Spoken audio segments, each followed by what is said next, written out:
sanadkan aynu ku jirno bilowgiisii ayuu ayaxu dalka ku soo bilaabmay waqtiguuna soo bilaabay ilaa imika intii wasaaradda awooddeeda waanu tacaalaynay halka saaka waxaa ka baxaya 8 baabuur oo ay shaqaalaan heegan u yihiin inay raacaan 8 baabuur waxay u kala baxayaan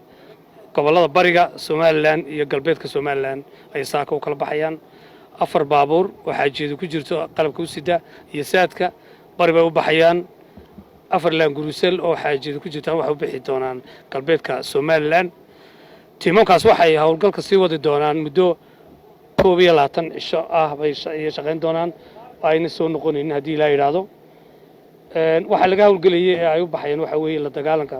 ayaxa oo runtii dhibaatooyin weyn nagu haya hadda wadanka ku haya ayaxu marka waa labo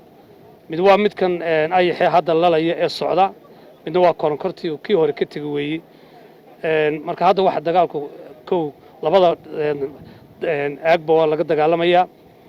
ayaxana wixii awoodayada waanu la dagaalamayna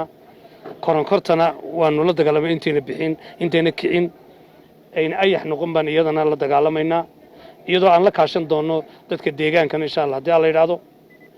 marka waxaan wargelinayaa dhammaan barsaabada gobolada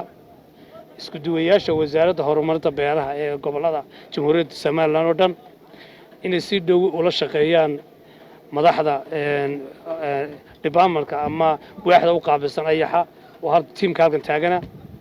tiimkana wuxuu ka kooban leeyahay 22 shaqaale iyo ku bixi doonaan oo ay baabuurtooda hadda diyaar u tahay iyadoo saadka shaqaaladooda aan si muxuu u dhameystirnay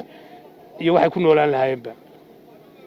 waxaad ogtiin inuu runtii Afrika oo dhan dhibaato badan ku hayo shirku waa uu ka qayb galay agaasimka waaxda ayaxa muxuu ahaayay Suudaani imika Addis Ababa laga hadlayay ba adduunyadu ay iskugu timiday ilaa 20 wadan ba iskugu yimiday 20 ka wadanba waxay ka cabanayeen dhibaatooyinka ayaxa laga cabanayay waxa kulleeyto marka hore intaa oo dhanba la sugay waxay ahayd sunta lagu buufinay ayaxa